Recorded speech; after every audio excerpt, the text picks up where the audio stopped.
Joni Hollis and her family have raised chickens at their Moberly home for about a year and a half now.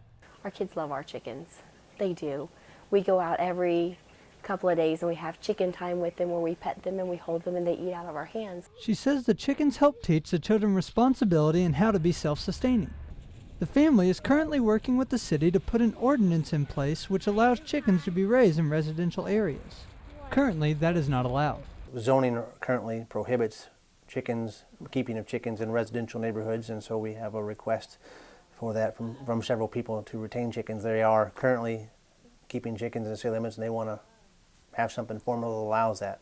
Interim City Manager Tom Sanders says even though there is an ordinance in place, it is being enforced on a case-by-case basis. However, some citizens believe it should be enforced at all times, and chickens should only be allowed to live in areas labeled as agricultural.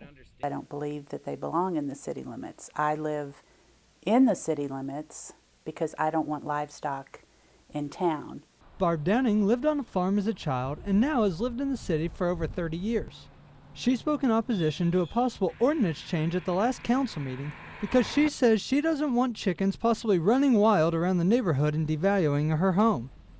A home is potentially the biggest purchase you ever make. Here at the Hollis household, the family keeps the chickens in a fenced-in area and keeps their wings clipped to ensure they aren't running wild around the neighborhood. Our chickens are way less smelly or loud or disturbing than anyone with a dog.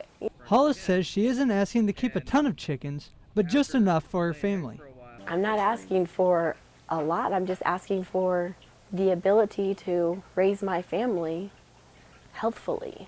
Sanders says the city is currently working on a way to please as many people as possible. It's a difficult thing, and you just have to understand that whatever the council decides, they're going to try to make the best decision for the city as a whole.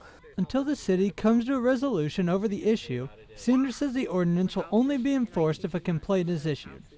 Derek Brizendine, KOMU 8 News, Moberly.